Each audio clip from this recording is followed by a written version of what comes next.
Hello and welcome to SPMIS Academy. Today we'll analyze important newspaper articles of 12th June 2024. Please note we can download the PDF version of today's newspaper analysis by clicking the link given in the comment section. This is the list of the topics that we'll be covering from today's newspaper. The first article is about the Representation of the People Act 1951. This topic is important from our syllabus GS paper 2 Indian polity point of view. सबसे पहले current context समझते हैं। तो 2-3 दिनों पहले भी मैंने आपको बताया था कि इस बार के जो लोकसभा इलेक्शंस हुए हैं उसमें कम से कम 2 ऐसे लोग हैं, अमृतपाल सिंह एंड इंजीनियर रशीद, जिन्होंने इलेक्शन कंटेस्ट किया वाइल बीइंग इन जेल, और वहीं से उन लोगों ने इलेक्शन को जीता भी है। जेल से ही उन्होंने अपना नॉमिनेशन फाइल किया, इलेक्शन लड़ा और वहां से जीते भी हैं। Both of them are under trials. Under trials मतलब इनके खिलाफ अभी केस चल रहा है, फाइनल वर्डिक्ट आना भी बाकी है कि ये अक्यूज्ड हैं अभी, लेकिन गिल्टी हैं कि नहीं है वो अभी देखना बाकी है, वो कोर्ट फैसला करेगी। दोनों ही इलेक्शन जीत चुके हैं। तो अब इसी कॉन्टेक्स्ट में आर्टिकल आया है कि क्या क्या राइट्स हैं प्रिजनर्स के जो अंडर ट्रायल्स हैं या कन्विक्ट हैं, उनके क्या अधिकार हैं इलेक्शन लड़ने को लेकर के या फिर वोट देने को लेकर के, उसको लेकर के क्या कानून है। वो कानून मेनली है रिप्रेजेंटेशन ऑफ पीपल एक्ट 1951। उसके अलावा कुछ बातें संविधान में भी लिखी गई हैं जिसकी मदद से हम लोग समझने की कोशिश करेंगे कि जो लोग जेल में हैं, चाहे उनके खिलाफ केस चल रहा हो यानी कि अंडर ट्रायल हैं या फिर कन्विक्ट हो चुके हैं, गिल्टी प्रोनाउंस्ड हैं, उनके वोटिंग राइट्स क्या हैं या राइट टू कॉन्टेस्ट इलेक्शन क्या है, वो सब कुछ हम लोग देखेंगे with help of this article. और ये सारी चीजें बताई गई हैं मेनली इस कानून में, रिप्रेजेंटेशन ऑफ पीपल एक्ट 1951 में। उसके अलावा थोड़ा बहुत संविधान में भी इसके बारे में जिक्र है। देखते हैं, सबसे पहले इस कानून के बारे में समझते हैं कि ये है क्या, and then we will come to this particular case. जो रिप्रेजेंटेशन ऑफ पीपल एक्ट है 1951, इसको लाया गया है संविधान के हिसाब से, क्योंकि हमारे संविधान में लिखा गया है कि क्या क्वालिफिकेशंस होंगे या क्या डिसक्वालिफिकेशंस होंगे for a person to contest election. उसके अलावा संविधान में ही ये लिखा गया है कि इसके ऊपर से अगर कोई नया क्वालिफिकेशन या डिसक्वालिफिकेशन पार्लियामेंट को ऐड करना है तो वो ऐड कर सकते हैं थ्रू अ सेपरेट लॉ। तो basic qualifications, disqualifications to contest election has been mention in the constitution. Over and above those criteria, the parliament has been allowed as per the constitution to add new provisions as per a new law। और उसके हिसाब से फिर parliament ने कानून बनाया, representation of people act 1951। इसके पहले एक और कानून आया था, रिप्रेजेंटेशन ऑफ पीपल एक्ट 1950। उसमें बेसिक चीजें इलेक्शन को लेकर के की गई हैं, बताई गई हैं कि इलेक्टोरल रोल कैसे प्रिपेयर होगा और कौन कौन से लोग वोट कर पाएंगे, वोटिंग का प्रोसेस कैसा होगा। तो एक आया रिप्रेजेंटेशन ऑफ पीपल एक्ट 1950, दूसरा आया रिप्रेजेंटेशन ऑफ पीपल एक्ट 1951। ज्यादातर जो प्रश्न आएंगे, जो सिग्निफिकेंट एक्ट है, वो है रिप्रेजेंटेशन ऑफ पीपल एक्ट 1951। तो उसके बारे में हम डिटेल में देखेंगे। ये जो कानून है representation of people act 1951, it regulates the actual conduct of elections and by elections, कि कैसे इलेक्शंस कराए जाएंगे, उसके डिटेल्ड प्रोसेसेस जो हैं वो रिप्रेजेंटेशन ऑफ पीपल एक्ट 1951 में मेंशन किए गए हैं। उसके अलावा पॉलिटिकल पार्टीज का रजिस्ट्रेशन का प्रोसेस मेंशन किया गया है इस कानून में। कोई भी करप्ट प्रैक्टिसेस ना हो इलेक्शन के दौरान, उसके लिए भी ये कानून प्रोविजन ले डाउन करता है। Plus this law also lays down qualifications and disqualifications for members of the house, parliament के लिए या स्टेट लेजिस्लेटिव असेंबली के लिए। तो क्वालिफिकेशंस या डिसक्वालिफिकेशंस क्या होंगे over and above the qualifications and disqualifications mention in the constitution, वो ये ले डाउन करता है ये कानून। तो देखते हैं क्वालिफिकेशन के बारे में क्या लिखा गया है। Qualification for contesting elections in India, the person must be an elector in the constituency. कहीं ना कहीं वोटर लिस्ट में नाम होना चाहिए, इलेक्टर होना चाहिए, मतलब वोट देने योग्य इंसान होना चाहिए। अगर शेड्यूल कास्ट या शेड्यूल ट्राइब के लिए जो रिजर्व्ड कॉन्स्टिट्यूएंसी है वहां से वो इलेक्शन कॉन्टेस्ट करना चाहते हैं तो the person must B from the schedule caste और शेड्यूल ट्राइब अकॉर्डिंगली। उसके अलावा मिनिमम एज की भी बात की गई है। एमपी या एमएलए पोस्ट के लिए 25 साल, पंचायत या म्युनिसिपैलिटी के लिए 21 साल। तो ये सब कुछ क्वालिफिकेशंस हैं फॉर कॉन्टेस्टिंग इलेक्शंस। वहीं अगर बात की जाए वोट देने के लिए क्या प्रोविजंस हैं, तो वोट देने का जो अधिकार है ये हमें संविधान से ही मिलता है सीधा सीधा। Article 326 of the Constitution guarantees the right to vote for every citizen above the age of 18 years unless disqualified by any law। अगर कोई स्पेसिफिक कानून के हिसाब से हम डिस्क्वालीफाई नहीं होते हैं तो हमारे पास वोट देने का अधिकार है, अगर हमारी उम्र 18 साल से ज्यादा है तो। ये एक संवैधानिक कॉन्स्टिट्यूशनल प्रोविजन है अंडर आर्टिकल 326।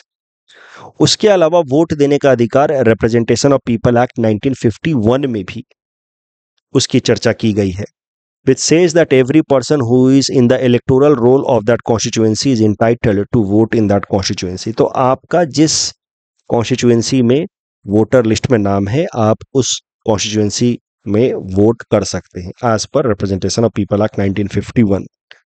तो इन प्रोविजन से क्या बातें सामने निकल करके आती हैं, what inference can be drawn, इससे हम लोग क्या चीजें समझ सकते हैं कि right to contest election is a statutory right under representation of people act 1951, जबकि right to vote is both statutory right under representation of people act 1951 plus a constitutional right under article 326। तो ये दो बातें एक general इंसान के लिए सामने निकल करके आई। इलेक्शन लड़ने का जो अधिकार है वो स्टैट्यूटरी अधिकार है, कानूनी अधिकार है, लेकिन संविधान में इस अधिकार के बारे में कोई बात नहीं की गई है। राइट टू वोट जो है वो आर्टिकल 326 में भी बात की गई है और थोड़ा डिटेल में रिप्रेजेंटेशन ऑफ पीपल एक्ट 1951 में भी बात की गई है। ये तो बात हो गई क्वालिफिकेशंस की जो रिप्रेजेंटेशन ऑफ पीपल एक्ट 1951 ले डाउन करता है। But there are certain specific disqualifications also which is laid down by the representation of people act। disqualification from membership of the house की अगर मान लीजिए कि आप इलेक्शन जीत चुके हैं, ऐसे कैंडिडेट्स को कहा जाता है रिटर्न्ड कैंडिडेट्स, जो इलेक्शन जीत चुके हैं, इलेक्टेड कैंडिडेट्स। उन कैंडिडेट्स को जीतने के बाद किन किन ग्राउंड्स पर डिस्क्वालीफाई किया जा सकता है, ये प्रोविजन भी मेंशन है रिप्रेजेंटेशन ऑफ पीपल एक्ट 1951 में। ये सबसे महत्वपूर्ण है, इस पे यूपीएससी ने लगातार 3 बार मेंस में प्रश्न पूछे हैं, इसलिए इसको याद करना पड़ेगा। आगे मैं वो तीनों क्वेश्चन भी करवाऊंगा। तो section 8 of representation of people act 1951 says कि if a person is disqualified, if a person has been convicted of any offence and sentenced to imprisonment for 2 years or more, that person will be disqualified for 6 years from the time of release from jail। ध्यान से समझिएगा, सबसे महत्वपूर्ण है ये। Section 8 of representation of people act 1951 कहता है कि अगर किसी भी मेंबर को, चाहे वो एमपी हो या एमएलए हो, किसी भी केस में सजा हो जाती है 2 साल या उससे ज्यादा, तो वो मेंबर डिस्क्वालीफाई हो जाएगा from the membership of the house to which he or she belongs. और डिस्क्वालीफाई तो उस वक्त होगा ही होगा, उसके अलावा जब वो जेल से छूट करके आएगा, सजा काट करके आएगा, उसके 6 साल बाद तक भी वो इलेक्शन कॉन्टेस्ट नहीं कर पाएगा। तो person will be disqualified for 6 years if convicted of any offence and sentenced to imprisonment for 2 years और more under section 8 of RPA 1951। Section 8A of Representation of People Act, it says that if a member has been found engaged in corrupt practices during election, मान लीजिए आप election जीत गए, बाद में पता चला आप किसी करप्ट प्रैक्टिस में इंगेज थे इलेक्शन के दौरान, तो भी आप डिस्क्वालीफाई हो जाएंगे। क्या क्या करप्ट प्रैक्टिसेस हैं वो अलग से मेंशन किया गया है in section 123 of representation of people act. corrupt practices like bribery या use of undue influence, false information या attempt to promote feelings of enmity or hatredness between different classes of the citizens of India on the ground of religion, race, caste, community, language। अगर पाया गया कि आप corrupt practice कर रहे थे तो फिर आपको डिस्क्वालीफाई किया जा सकता है। इस मामले में केस किया जाएगा हाई कोर्ट में। मान लीजिए कि कोई कैंडिडेट इलेक्शन हार गया अभी, तो 45 दिनों के अंदर, अभी तो लोकसभा इलेक्शन का रिजल्ट पिछले वीक ही आया है, 45 दिनों के अंदर कोई हारा हुआ कैंडिडेट जा सकता है रेस्पेक्टिव हाई कोर्ट में, जिस कॉन्स्टिट्यूएंसी में वो कोर्ट केस हारा है, इलेक्शन हारा है, वो कॉन्स्टिट्यूएंसी जिस हाई कोर्ट के अंतर्गत आती है, उस हाई कोर्ट में जाकर के केस किया जा सकता है कि सर ये जो कैंडिडेट जीता है इसने करप्ट प्रैक्टिसेस अडॉप्ट किए थे ड्यूरिंग द इलेक्शन। और अगर हाई कोर्ट जीते हुए कैंडिडेट को, जिसको हम लोग कहते हैं रिटर्न्ड कैंडिडेट, उसको अगर इन करप्ट प्रैक्टिसेस का गिल्टी पाती है तो फिर उस कैंडिडेट की जो कैंडिडेचरशिप है या मेंबरशिप है फ्रॉम द लोकसभा वो कैंसिल हो सकती है as per section 8A of representation of people act 1951। तो अलग अलग क्राइटेरियाज हैं, डिटेल्ड में क्राइटेरियाज हैं डिस्क्वालिफिकेशन के। सेक्शन 8 कहता है कि 2 साल से ज्यादा की सजा हो गई किसी भी केस में तो आप डिस्क्वालीफाई हो जाएंगे।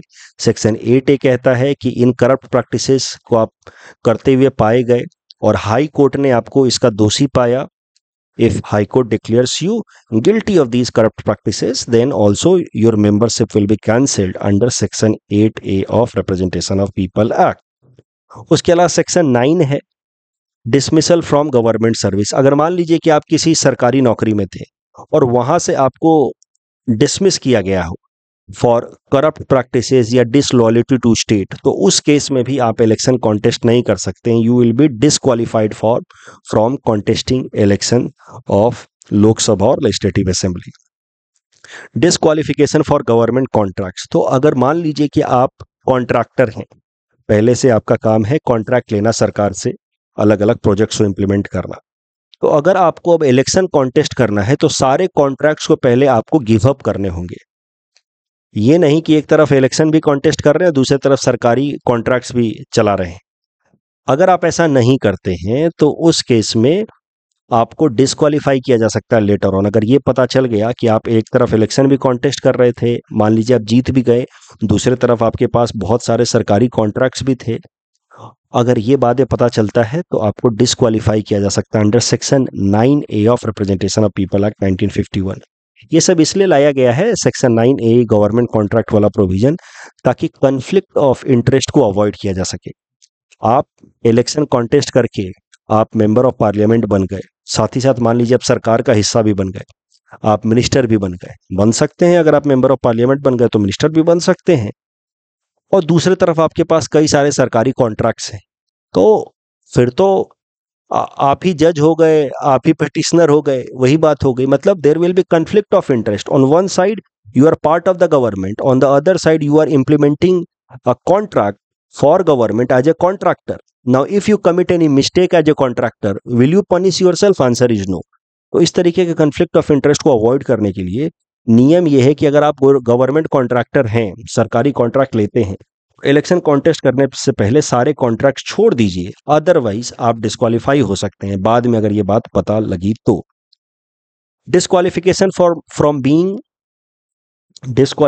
For being a managing agent या manager of a corporation in which government has a stake. मान लीजिए आप किसी सरकारी कंपनी में बड़े पोस्ट पे हैं और बाद में आप इलेक्शन कॉन्टेस्ट करके आप मेंबर ऑफ पार्लियामेंट भी बन जाते हैं, तो उस केस में letter on you can be disqualified. आपको अगर इलेक्शन कॉन्टेस्ट करना है तो पहले अपना वो पोस्ट छोड़ना होगा। जैसे आप देखते हैं जो ब्यूरोक्रेट्स होते हैं उनको अपना पोस्ट छोड़ना होता है इलेक्शन कॉन्टेस्ट करने से पहले। वैसे ही अगर आप किसी सरकारी कंपनी में किसी बड़े पोस्ट पे हैं, मैनेजिंग या मैनेजर पोस्ट पे हैं, तो आपको पहले वो पद छोड़ना होगा। Again otherwise if you get elected then there will be situation of conflict of interest. उसके अलावा disqualification for failure to lodge an account of election expenses. Election expenses, आपने इलेक्शन के दौरान कितना खर्च किया है उसका भी आपको पूरा हिसाब किताब देना होता है इलेक्शन कमीशन को। अगर आप नहीं देते हैं then also later on you can be disqualified. तो शॉर्ट में grounds of disqualification under people's representation act 1951 ये 6 दिए हुए हैं यहाँ पे। कन्विक्शन फॉर सर्टेन ऑफेंसेस, जहाँ पे 2 साल से ज्यादा की आपको सजा हो जाए। कन्विक्शन फॉर करप्ट प्रैक्टिसेस को डिटेल में क्या क्या है वो section 123 of representation of people act में अलग से मेंशन किया गया है। डिसमिसल फ्रॉम गवर्नमेंट सर्विस, अगर करप्शन के लिए या डिसलॉयल्टी टू द स्टेट के लिए आपको डिसमिस किया गया है तो भी आप फिर इलेक्शन कॉन्टेस्ट करने के लिए डिस्क्वालीफाइड हो जाएंगे। डिस्क्वालिफिकेशन फॉर गवर्नमेंट कॉन्ट्रैक्ट, अगर आपने पहले से सरकारी कॉन्ट्रैक्ट्स ले रखे हैं और आप उसको गिव अप नहीं करते हैं और इलेक्शन भी कॉन्टेस्ट करते हैं तो बाद में आपका कैंडिडेटशिप या मेंबरशिप कैंसिल हो सकता है। Disqualification from being manager of a corporation and disqualification for failure to lodge an account of election expenses. अब बात करते हैं कन्विक्ट्स या अंडर ट्रायल्स की। Under representation of people act, undertrials और कन्विक्ट्स के बीच का अंतर आप समझ रहे हैं। ये लोग हैं अभी अंडर ट्रायल, इनके खिलाफ केस चल रहा है और अगर इनको सजा हो जाती है तो फिर इनको कहा जाएगा convict. If court finds them guilty और सजा सुना देती है तो फिर हो जाएंगे कन्विक्ट।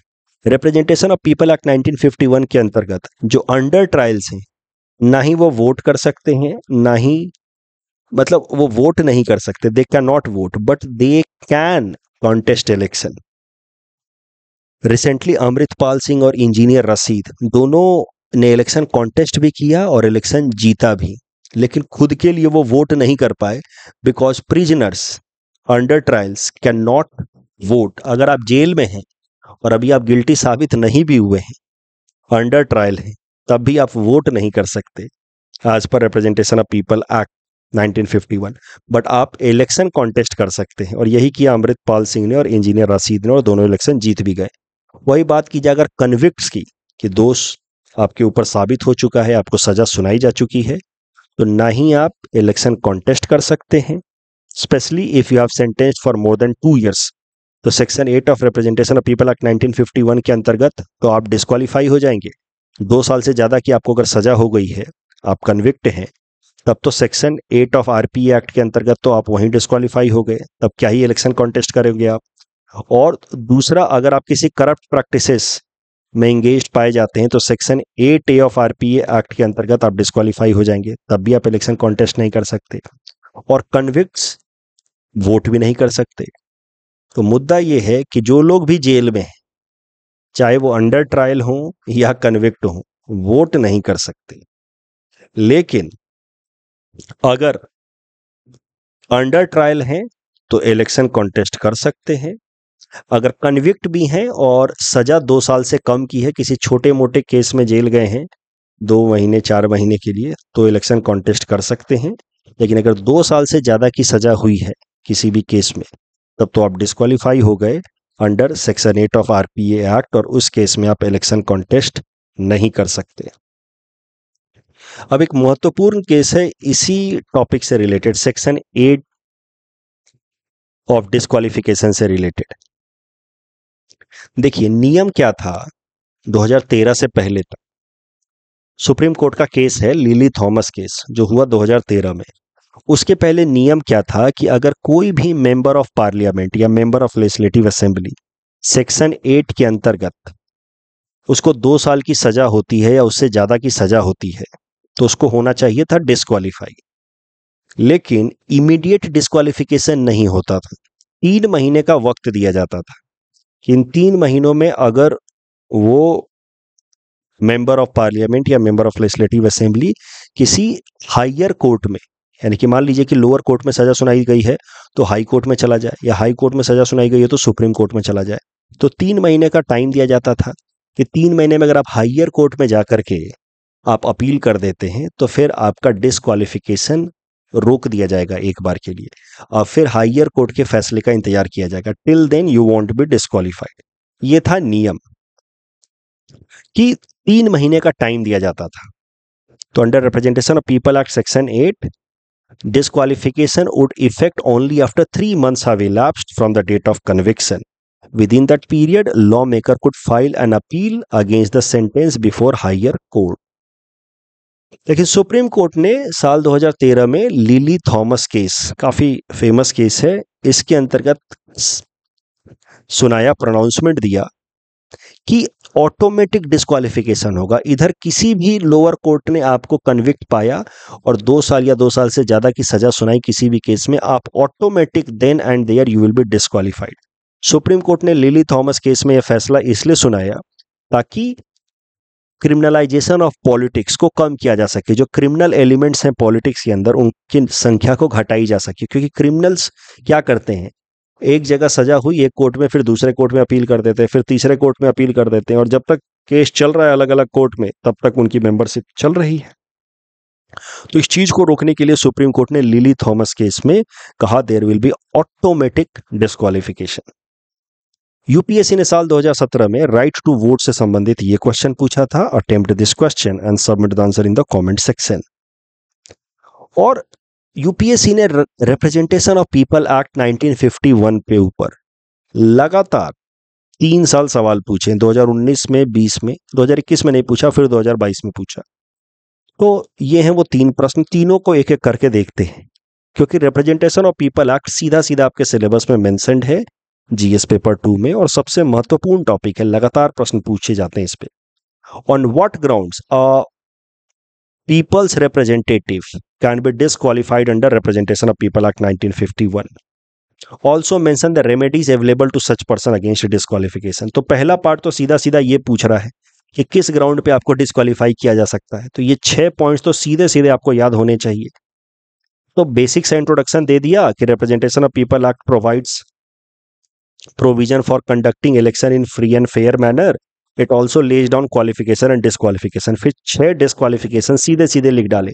सेक्शन 8 जहां पे 2 साल या उससे ज्यादा की सजा हो गई तो disqualified for 6 years. Section 8A for corrupt practices. Section 9 dismissal from government services for corruption, अगर हुआ है तो आप डिस्क्वालीफाई हो जाओगे। Disqualification for government contract section 9A, इसको रटना होगा क्योंकि ये जरूरी एरिया है। Disqualification from being managing agent और manager of a corporation in which government has a stake, and disqualification for failure to lodge an account of election expense under section 10A। लेकिन इस सवाल का दूसरा पार्ट भी है कि जो लोग भी डिस्क्वालीफाई हो रहे हैं उनके पास क्या रेमेडीज हैं। तो देखिए, डिस्क्वालिफिकेशन का जो पिटीशन है वो सिर्फ हाई कोर्ट में सुना जाता है, लोअर कोर्ट में नहीं सुना जाता। तो हाई कोर्ट में अपने साइड को प्रेजेंट करने का आपको मौका दिया जाएगा डिस्क्वालिफिकेशन से पहले। उसके अलावा जो फाइनल अथॉरिटी है डिस्क्वालिफिकेशन के ऊपर फैसला लेने के लिए वो है president for members of parliament and governor for state legislative assembly. तो हाई कोर्ट में आपके ऊपर केस चलेगा। हाई कोर्ट ने मान लीजिए आपको सेक्शन 8 के अंतर्गत दोषी पाया, 2 साल से ज्यादा की सजा सुना दी, या सेक्शन 8A के अंतर्गत आपको दोषी पाया कि करप्ट प्रैक्टिसेज आपने किया है, तो हाई कोर्ट आपको डिस्क्वालीफाई नहीं करेगा। डिस्क्वालिफिकेशन का डिसीजन लेने का अधिकार है प्रेसिडेंट के पास फॉर मेंबर्स ऑफ पार्लियामेंट और गवर्नर के पास for members of legislative assembly. याद रखिएगा, कल ही हमने डिस्कस किया है disqualification under anti defection law. Anti defection law में डिस्क्वालिफिकेशन का अधिकार है स्पीकर के पास for Lok Sabha and legislative assembly, और राज्यसभा में चेयरमैन के पास। लेकिन रिप्रेजेंटेशन ऑफ पीपल एक्ट के अंतर्गत जिन जिन ग्राउंड्स पर डिस्क्वालिफिकेशन किया जाना है वो डिस्क्वालिफिकेशन का फाइनल अधिकार है प्रेसिडेंट के पास और गवर्नर के पास। बट प्रेसिडेंट या governor will act according to advice of election commission of India. तो ये अलग अलग राइट्स या सेफगार्ड्स दिए गए हैं डिस्क्वालिफिकेशन के अगेंस्ट। ऐसा नहीं है कि मजाक मजाक में आप डिस्क्वालीफाई हो जाओगे। पहले हाई कोर्ट में मामला जाएगा, हाई कोर्ट आपको गिल्टी पाता है, उसके बाद प्रेसिडेंट या गवर्नर आपको डिस्क्वालीफाई कर सकते हैं, but only after getting recommendations from election commission of India. उसके अलावा जो इंक्वायरी ऑफ करप्ट प्रैक्टिसेस है वो इंडिपेंडेंट तरीके से इलेक्शन कमीशन करेगी ईमानदारी से, और आपके डिस्क्वालिफिकेशन को रिवर्स भी किया जा सकता है अगर इलेक्शन कमीशन को बाद में ऐसा लगता है कि आपका डिस्क्वालिफिकेशन फेयर ग्राउंड पे नहीं किया गया था। तो these are several safeguard या remedies available to the person who is disqualified under representation of people act 1951। फिर दूसरा प्रश्न था there is a need of simplification of the process for disqualification of person found guilty of corrupt practices under representation of people act। तो फिर से generic सा start कर देना था कि रिप्रेजेंटेशन ऑफ पीपल एक्ट जो है it lays down provisions for ensuring free and fair election.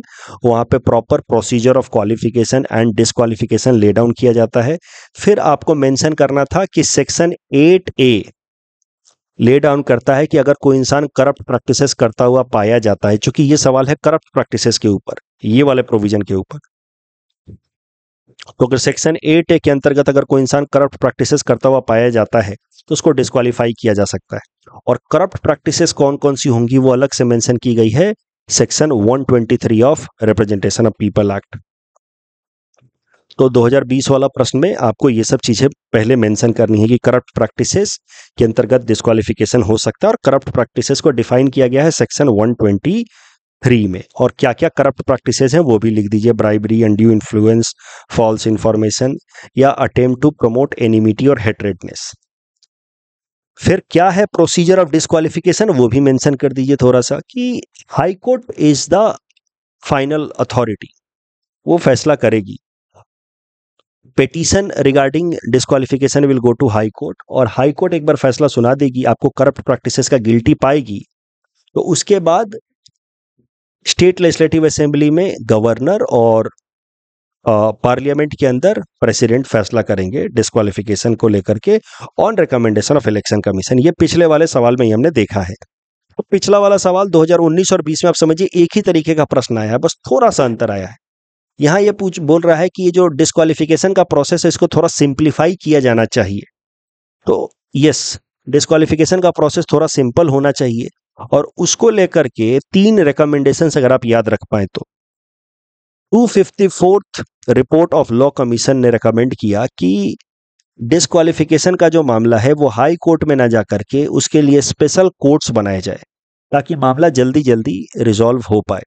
दूसरा, सेकंड एआरसी ने सजेस्ट किया कि जो section 8 of representation of people act है, that needed to be amended to disqualify all the persons facing charges. सिर्फ convict होने पे नहीं, अगर आपके खिलाफ चार्जेस भी लगते हैं तो भी आप डिस्क्वालीफाई हो जाएं, ऐसा सेकंड एआरसी ने कहा है। तभी जाकर के क्रिमिनलाइजेशन ऑफ पॉलिटिक्स को कम किया जा सकता है। और फॉल्स एफिडेविट फाइल करने वाले लोग, इलेक्शन के लिए आपको एफिडेविट, इलेक्शन में कॉन्टेस्ट करने के लिए आपको एफिडेविट फाइल करना होता है, तो फॉल्स एफिडेविट फाइल करने वाले लोगों को भी डिस्क्वालीफाई किया जाए as per recommendation of second ARC, and that filing of false affidavit should also be considered as electoral offence. ये 3 चीजें हैं जिसकी मदद से डिस्क्वालिफिकेशन के प्रोसेस को थोड़ा और सिंप्लीफाई किया जा सकता है, और सिंप्लीफाई करने से क्या होगा, क्रिमिनलाइजेशन ऑफ पॉलिटिक्स को थोड़ा और लिमिट किया जा सकता है। फिर तीसरा प्रश्न 2022 में, discuss the procedures to decide the disputes arising out of election of member of the parliament और स्टेट लेजिस्लेटिव असेंबली अंडर 1951। तो प्रोसीजर आपको मैंने बता ही दिया है कि मामला जाएगा हाई कोर्ट पे, और हाई कोर्ट का ओरिजिनल जुरिडिक्शन है इन डिसाइडिंग सच मैटर्स। आगे देखेंगे आंसर। दूसरा पार्ट देखते हैं, what are the grounds on which the election of any return candidate, मतलब विनिंग कैंडिडेट में भी डिक्लेयर्ड वॉइड। तो ग्राउंड्स क्या हैं, अगर वो करप्ट प्रैक्टिसेस करता हुआ पाया जाता है अंडर सेक्शन 8A तो उसको वॉइड डिक्लेयर कर दिया जाएगा। अगर उसको किसी दूसरे केस में 2 साल से ज़्यादा की सजा हो जाती है तो सेक्शन 8 के अंतर्गत वॉइड हो जाएगा। अगर उसको गवर्नमेंट सर्विस से पहले निकाला गया है फॉर करप्ट प्रैक्टिसेस तो सेक्शन 9 के अंतर्गत उसको वो उसके इलेक्शन को वॉइड डिक्लेयर कर दिया जाएगा। अगर वो किसी सरकारी कंपनी में मैनेजर है या गवर्नमेंट कॉन्ट्रैक्ट लिया हुआ है तो वॉइड डिक्लेयर हो जाएगा। और अगर उसने कोई इलेक्शन एक्सपेंसेस गलत दिया हुआ है तो भी उसका इलेक्शन वॉइड डिक्लेयर हो जाएगा। अब पूछ रहा है, what remedy is available to the aggrieved party against the decision. जो मान लीजिए कि जो रिटर्न कैंडिडेट यानी कि विनिंग कैंडिडेट जिसकी कैंडिडेटरशिप या मेंबरशिप कैंसिल हुई है, उसके पास क्या रेमेडी है। रेमेडी सरल है, वो जा सकता है हाई कोर्ट में, और हाई कोर्ट के बाद वो जा सकता है सुप्रीम कोर्ट में, उसके पास वो रेमेडी है। फिर पूछ रहा है, refer the cases associated with this particular matter. तो इससे रिलेटेड 2 महत्वपूर्ण केसेस हैं। एक है इंदिरा गांधी वर्सेस राज नारायण केस 1975 में, जिसमें इलाहाबाद हाई कोर्ट में राज नारायण जी ने केस किया था इंदिरा गांधी के against for corrupt practices under representation of people act. और फिर इलाहाबाद हाई कोर्ट ने इंदिरा गांधी को करप्ट प्रैक्टिसेस का गिल्टी पाया था और इंदिरा गांधी जी की कैंडिडेटरशिप कैंसिल कर दी थी 6 साल के लिए, और तभी जाकर के इंदिरा गांधी जी ने देश में इमरजेंसी लगाया था। इस केस में, इंदिरा गांधी वर्सेस राज नारायण केस में, सुप्रीम कोर्ट ने कहा था कि free and fair election is basic structure of the constitution. तो बेसिक स्ट्रक्चर का जो डॉक्ट्रिन है 1973 में केशवनंद भारती जजमेंट में दिया सुप्रीम कोर्ट ने, but time to time in subsequent judgement Supreme Court has explained या डिफाइंड कि which provisions of the constitution will be considered as part of basic structure of the constitution. और Supreme court ने Indira Gandhi versus Raj Narayan case में कहा कि free and fair election is part of basic structure of the constitution. और उसके अलावा जो दूसरा इंपॉर्टेंट केस है इस पर्टिकुलर मैटर से रिलेटेड वो है लिली थॉमस केस, जहां पे सुप्रीम कोर्ट ने कहा कि there will be automatic disqualification if a lower court finds someone guilty of a crime and sentence them for more than 2 years। तो there will be automatic disqualification under section 8 of representation of people act. फिर एक generic सा conclusion लिख दीजिए कि representation of people act is very important for conducting election in free and fair manner and free and fair election is bed rock for a democratic process. ऐसा कुछ आप लिख सकते हैं। तो इस तरीके से ये तीनों क्वेश्चन हमने देख लिया। अब मुझे नहीं लगता है कि इससे ज्यादा कुछ आपको याद रखने की जरूरत है with respect to representation of people act. Next topic is about line of actual control, LAC। तो आप देख सकते हैं कि हमारे external affairs minister Ajay Shankar साहब कहते हैं कि focus on resolving issues along LAC is going to be important with respect to India-China relations. So this topic is important from our syllabus GS paper 2 international relations point of view. क्या है LAC? तो भारत और चीन के बीच में जो मौजूदा boundary अभी हम लोग शेयर कर रहे हैं, इंडियन आर्म फोर्सेस और चाइना की आर्मी के बीच में जो करंट ग्राउंड पोजीशन है उसको कहा गया line of actual control. It is not international boundary but the current ground position that we are holding is known as line of actual control।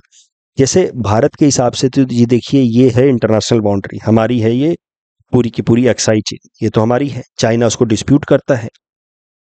लेकिन लाइन ऑफ एक्चुअल कंट्रोल अभी ये है क्योंकि अभी के लिए चाइना की आर्मी यहाँ पे खड़ी है और एक्साई चेन चाइना ने इलीगल तरीके से ऑक्यूपाई कर रखा है। तो line of actual control is demarcation that separates Indian territory from Chinese controlled territory. हमारे हिसाब से ये होनी चाहिए इंटरनेशनल बाउंड्री, लेकिन अभी चाइना इतना कंट्रोल कर रहा है और ये पूरा का पूरा अक्साई चीन अभी उसके पास है। तो इस कारण से LAC ये है। भारत के हिसाब से LAC है लगभग 3488 किलोमीटर, जबकि चाइना के हिसाब से इट इज ओनली 2000 किलोमीटर्स, क्योंकि चाइना कह रहा है कि LAC यहाँ पे है ही नहीं। चाइना मानता है कि अक्साई चीन और अरुणाचल प्रदेश उसका है। अब उसका मानने इसमें क्या ही होता है, बट वो कहता है कि यार यहाँ पे डिस्प्यूट नहीं है, डिस्प्यूट थोड़ा बहुत है तो बस इस लाइन पे है, इसीलिए दिस इज LAC, बाकी तो यहाँ पे कोई डिस्प्यूट है ही नहीं, this is our international boundary. और चाइना के हिसाब से दिस इज इंटरनेशनल बाउंड्री, क्योंकि अरुणाचल प्रदेश जो भारत का स्टेट अरुणाचल प्रदेश है और चाइना का तिब्बत रीजन, उसके बीच में ये जो बाउंड्री है इसको कहा जाता है मैकमोहन लाइन।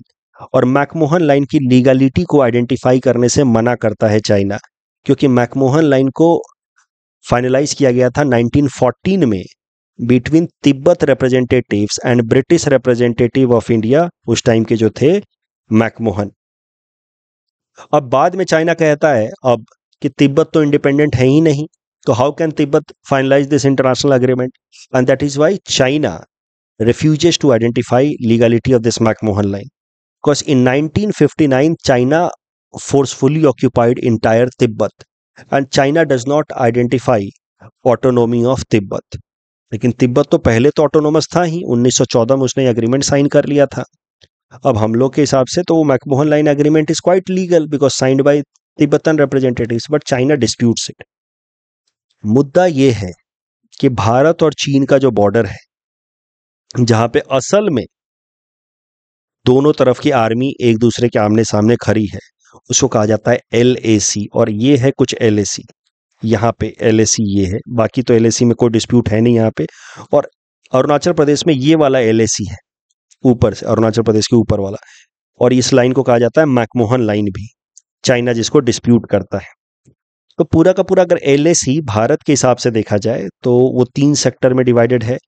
ईस्टर्न सेक्टर जो अरुणाचल प्रदेश और सिक्किम वाला हिस्सा है, फिर है सेंट्रल सेक्टर जहां पे उत्तराखंड और हिमाचल प्रदेश हैं, ये सेंट्रल सेक्टर उत्तराखंड और हिमाचल प्रदेश, और फिर वेस्टर्न सेक्टर जहां पे लद्दाख है।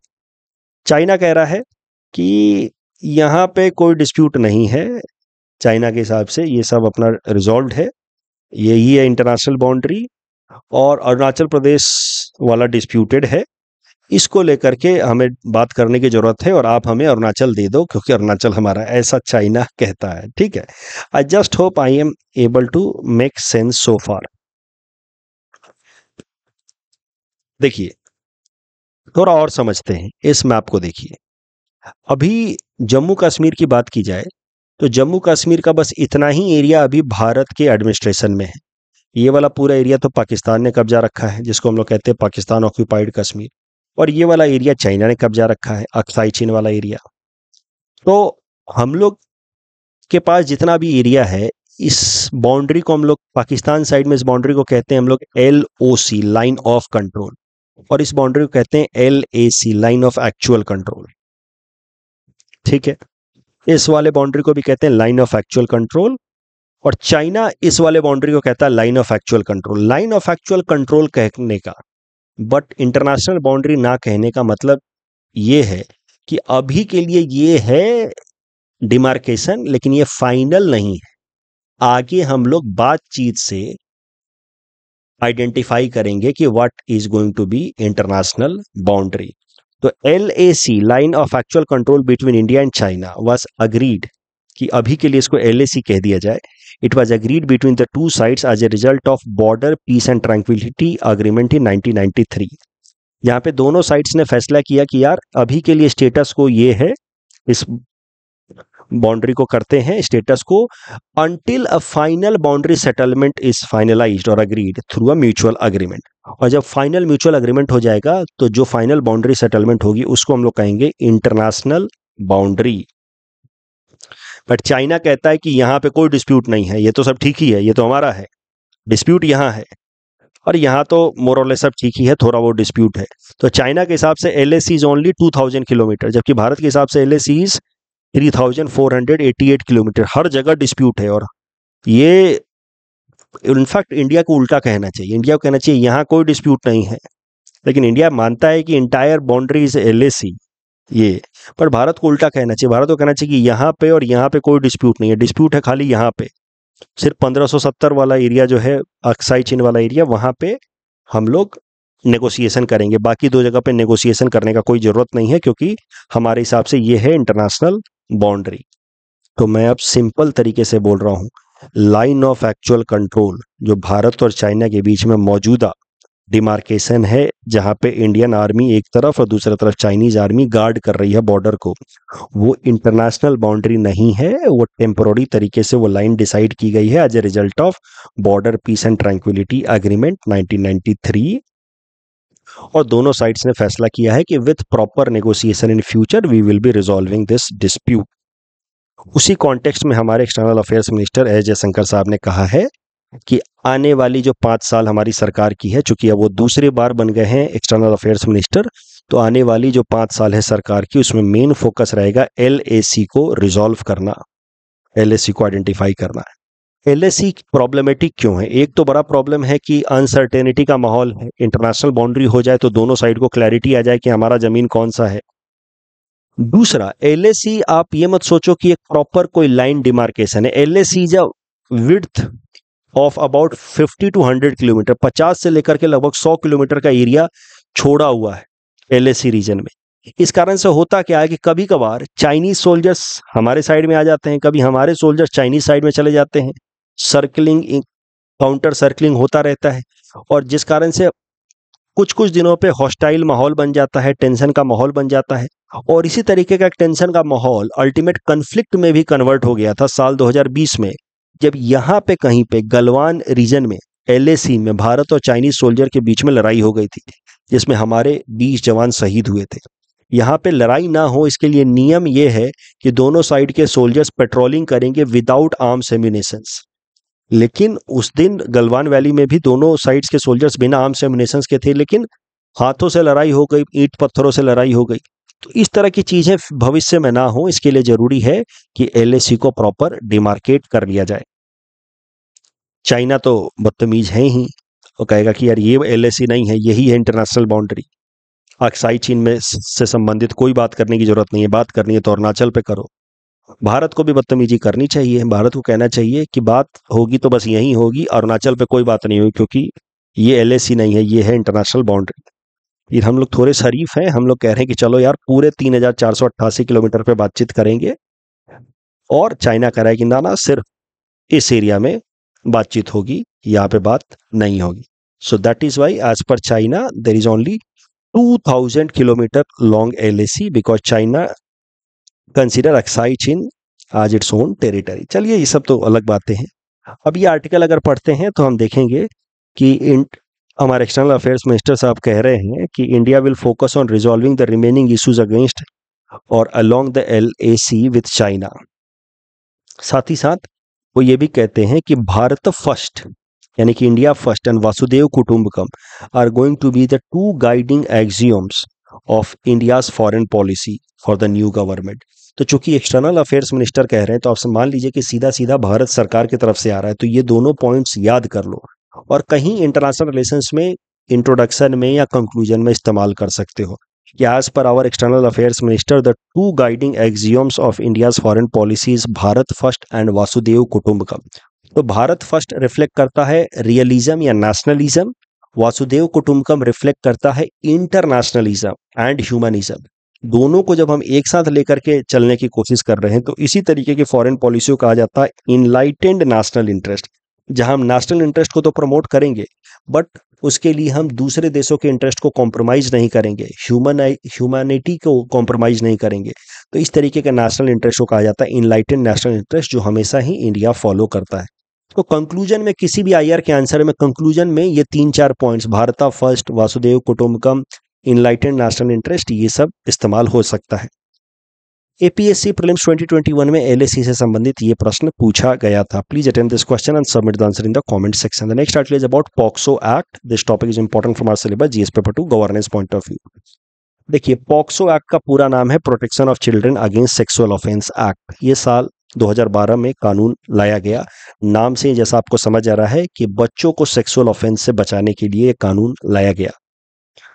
तो सेक्सुअल ऑफेंस से रिलेटेड कुछ डेटा देख लेते हैं। आज पर national crime record bureau 1 in 6 boys experience some form of sexual abuse and 1 in 4 girls experience some form of sexual abuse। तो बच्चियों के केस में सेक्सुअल अब्यूज के केसेस थोड़े ज्यादा हैं as compare to boys, but मुद्दा यह है कि बॉयज के अगेंस्ट भी सेक्सुअल ऑफेंस होते हैं।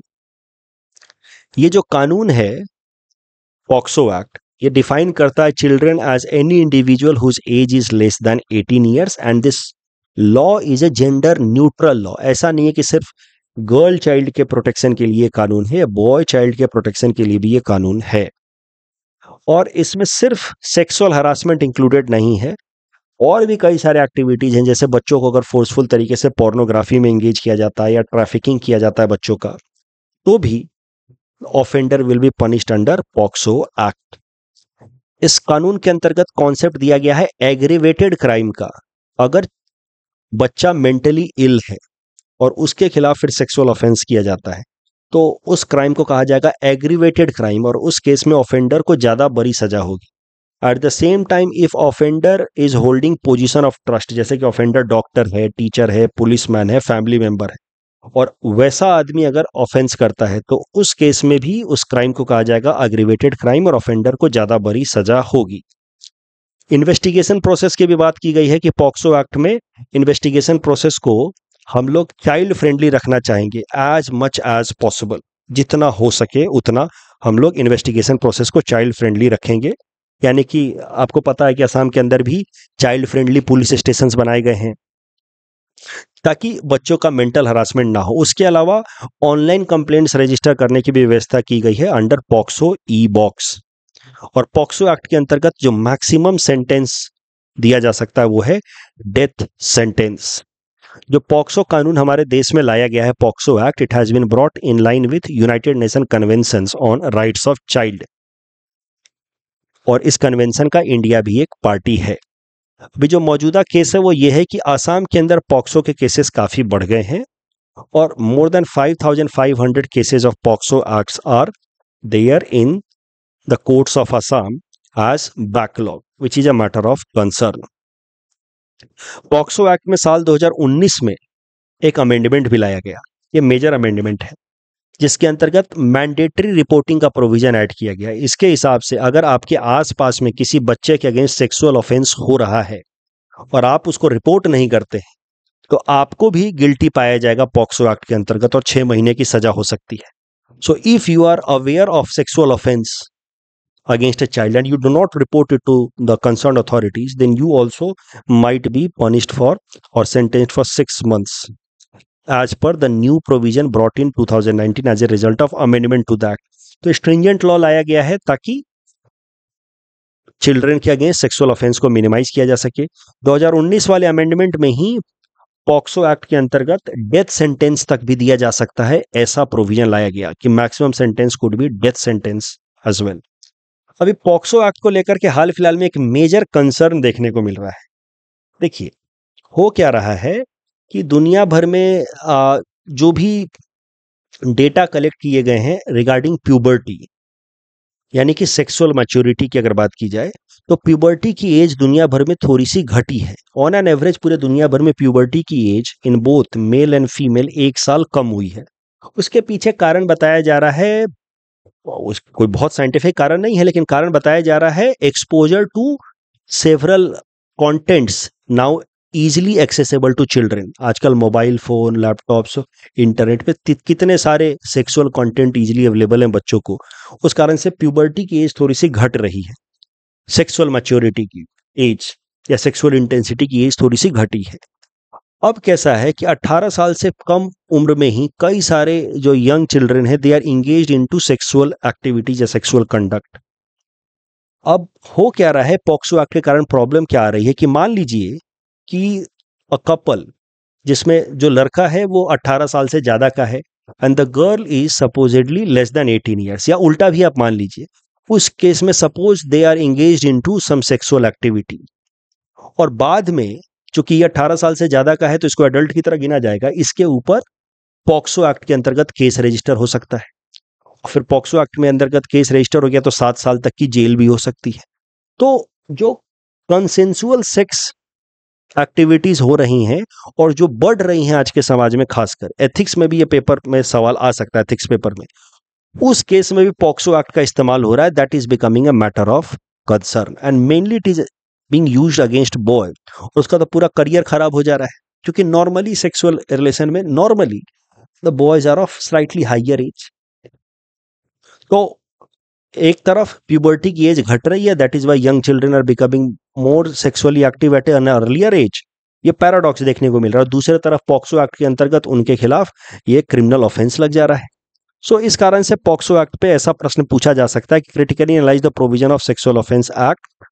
देखिए, कोई भी आंसर शुरुआत करने का सबसे सेफेस्ट तरीका है to start with data. NCRB कहता है कि 1 in 4 girl child and 1 in 6 boys face sexual offence. फिर पॉक्सो एक्ट के बेसिक प्रोविजन बता दो, 2019 वाले नियम बता दो। सबसे बड़ा जो प्रॉब्लम हाल फिलहाल में देखने को मिल रहा है concern with the act is victimisation in the case of act of consensual sex. उसके अलावा लो अवेयरनेस है। एक और कंसर्न है कि फिजिकल एज तो मान लीजिए 18 हो गई, लेकिन मेंटल एज अभी भी काफी कम है। जैसे सेरेब्रल पाल्सी पेशेंट्स जो होते हैं उनकी एज फिजिकल ज्यादा है, भले 24-25 साल, mentally they are of lower age. जो कोई मिल गया, मैं ऋतिक रोशन था, इस तरह के पेशेंट्स हैं, तो उनके खिलाफ अगर सेक्सुअल ऑफेंस होता है तो उसको पॉक्सो एक्ट में गिना जाना चाहिए कि नहीं, that is also a matter of concern. Next topic is about New Caledonia. This topic at best is important from prelims perspective. Caledonia से रिलेटेड कई सारे न्यूज आ रहे थे हाल फिलहाल में, मैंने सोचा चलिए कवर कर लेते हैं। कैलेडोनिया एक छोटा सा आइलैंड है in the southern Pacific, south western Pacific ocean. यहाँ पे ऑस्ट्रेलिया से आप कह सकते हैं नॉर्थ ईस्टर्न रीजन में लोकेटेड है ये।